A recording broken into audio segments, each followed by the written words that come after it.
C'était la Pentecôte là ou l'Ascension? Ascension. Ah ouais, moi je mélange tout.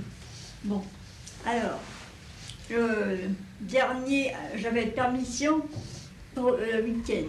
Quand j'ai vu apparaître mon mari, j'étais bien depuis ce temps-là. Et puis jusqu'à samedi matin de l'Ascension. Voilà. Mon mari s'est levé, il a commencé à râler. Parce que j'étais bien. Bon, Madame Elie, on va pas reprendre tout ça, vous m'avez parlé de tout ça par téléphone. Je voulais vous, vous dire, vous avez pris combien de Tofranil hier soir? Hier, 6. J'en ai pris 3 le matin, 3 le soir. D'accord. Bon, vous allez en prendre... Vous ne prenez pas de dépamide? Si. Bon, arrêtez le dépamide et passez à 8 Tofranil. À 8 Tofranil. 8. 4 le matin, 4 le soir, sans dépamide. D'accord? D'accord. Hein? Et vous me téléphonez tous les jours. Bien, Hein, vous essayez de me téléphoner tous les matins. On fait ça, il faut absolument arriver à je sais pas comment je suis venue. virer. Hein. Écoutez, là, je peux pas vous garder, j'ai pas de place. Hein. Est-ce que vous voulez que votre mari vienne vous rechercher, rester un moment ici ou... Oh, je viens de me débrouiller, je suis venue, je bien, je ne veux pas le déranger, pauvre vieux. Il est malade quand je gémis. Oui, vous gémissez beaucoup, là, je vous sentais hier tellement mal au téléphone. Votre mari, il travaille, il va bien. Oh, il va s'arrêter à sa... Comment? À sa retraite? Ouais, le 17 janvier 1988. Mais pas qu'il aille plus loin. Il est toujours debout, puis il en a du travail, puis il a voulu faire le jardin. Alors, je m'en fous du jardin, je m'en fous de la maison. Et ça, tant pis. Et puis on a une nuit. Ouais, samedi, vous me disiez exactement le contraire. Que vous aviez fait, que vous avez travaillé d'arrache-pied, tout ça. Ah bah, j'ai fait ma gymnastique. Non, mais c'est pas ça, mais la question de propreté. Ah non, j'ai rien fait. J'ai juste repassé mon linge dimanche après-midi. Bon, écoutez, on fait ça. Hein, vous dormez bien en ce moment? Ah oui, je dors bien. Alors 4 matins et 4 le soir. Mais d'une façon générale, au fur et à mesure que la journée passe, que les heures passent, vous allez vous sentir une espèce d'amélioration. L'après-midi. L'après-midi surtout. Mais le soir, non. Le soir, non. Ça, Alors, ça c'était retombe. bien. Oui, ça revient. Ça revient le soir. Le soir et le matin, mais l'après-midi, ça va mieux. Bon. Bien, bah écoutez, si jamais cet après-midi ça va très fort et très bien, je passerai vous voir. Hein. Bien, docteur. De toute façon, je passerai vous voir cet après-midi. Ah bon. Voilà. Merci, bon, je vous souhaite docteur. une bonne journée. Merci. Vous êtes mon petit docteur chéri. Au revoir. Je suis ravie. Comme vous voyez, elle va mieux. Hein, je crois que c'est assez évident. Pas besoin d'être spécialisé pour s'en rendre compte. Le problème, c'est qu'elle va quelquefois brutalement mieux et qu'on est obligé de parer aux excès inverses. Comme vous allez probablement le voir d'ici quelques heures ou quelques jours.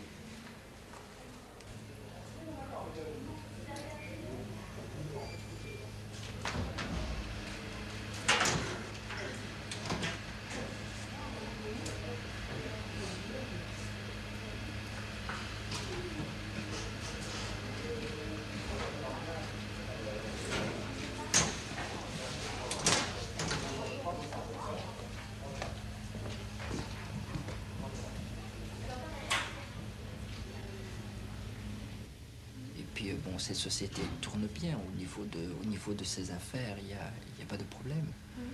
Et puis, bon, il y a jusqu'à 15 jours, bon, je me suis fait escroquer de bas mot 75 000 francs. Bon, ce qui représente un nombre d'heures de travail. Pas possible, ça représente des déplacements, ça. Bon, je faisais 2500 km en week-end avec la voiture. Comme ça, je dormais plus parce qu'il fallait que je partais jeudi soir à Marseille. Je rentrais le dimanche, fatigué, crevé, mais j'avais du travail et j'étais poussé comme ça.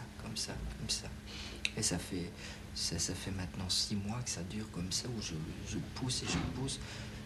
Parce que je travaillais pour moi, certes, mais bon, j'avais toujours dit que je l'embaucherais, que je lui donnerais des parts de cette société. Je lui dis, quelque part, elle ne m'appartient pas, moi, tout seul. Elle est aussi pour toi. Parce que je travaille pour toi. Et puis, bon, il n'a rien dit. Et puis, j'ai eu de plus en plus difficile à l'avoir au téléphone. Et puis, je suis allée le revoir. Il m'a dit, tu sais, j'ai pas voulu te le dire quand tu as eu tout ça. Parce qu'il me dit, je sais pas comment tu auras réagi. Mais je préfère ne plus te voir. Il vous a dit ça quand? Le dimanche. Là, juste récemment. Ouais. Dimanche, j'avais déjà eu beaucoup de peine à le joindre. Vous vous y attendiez quand même, quand il vous a dit ça? Quelque chose qui était engagé depuis plusieurs mois. Oui, c'était quelque chose d'engagé, mais bon, je voulais pas le voir. Je voulais pas, parce que, bon, je conduis mon travail parce que j'ai 2 employés. Bon, parce que c'est comme ça. Et bon, j'ai dit, je lui avais dit, tu sais, bon, à la clôture de l'exercice comptable, j'aurais fait des bénéfices qui nous permettront d'acheter une maison. Tu veux une maison? Bon, on achètera une petite maison qu'on rattrapera pendant le week-end. Et puis, bon, je sais pas si c'est lui ou si c'est moi, mais on n'a jamais cassé. On n'a jamais cassé quelque chose. On n'a jamais... Alors bon, moi j'ai continué à travailler, puis bon, quand il me disait je veux pas te... Parce qu'il me disait pas comme ça, je veux pas te voir. Oui, c'est ça. En fait, quand vous dites on n'a jamais cassé, c'est quand même... Vous voulez dire que les choses n'étaient pas dites. En fait. Voilà. Mais dans la réalité quand même, vous le voyez de moins en moins, et vous avez commencé à travailler de plus en plus. Donc c'est quelque chose qui était engagé depuis plusieurs mois, qui vous a conduit à vous surmener, à travailler. Puis maintenant que vous avez une difficulté de plus qui s'ajoute, vous vous retrouvez face à 2 réalités comme ça, très difficiles à la fois. En une fois. Mais ça démasque un petit peu le problème sentimental que vous aviez depuis plus longtemps que ça. Oui, c'est parce que j'ai eu des débuts très difficiles quand j'ai constitué ma société, très durs, parce que, bon, c'était comme ça, mais... C'était pas pareil. Il était là et puis il me disait, bon, ben, tu devrais peut-être faire comme ça, comme ça. Puis j'en parlais.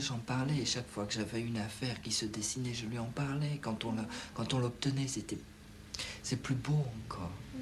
Vous pouvez vous arrêter de travailler là pendant 15 jours? Oui, j'ai donné des instructions.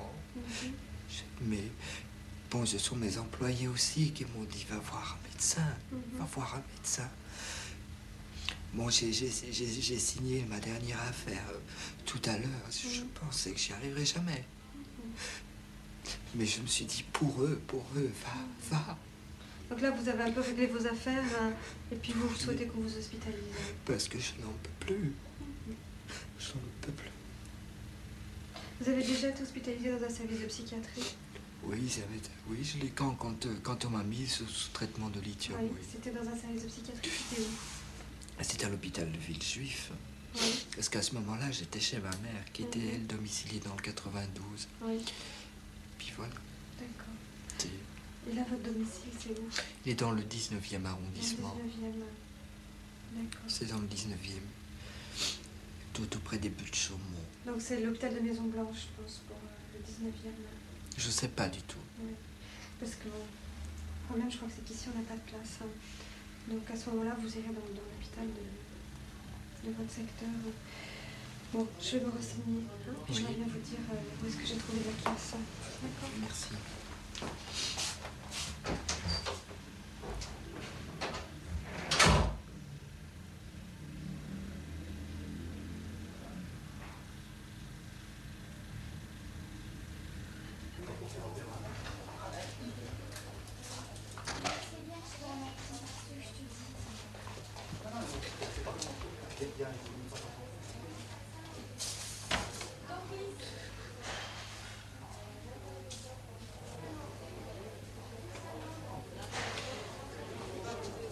Monsieur Albert?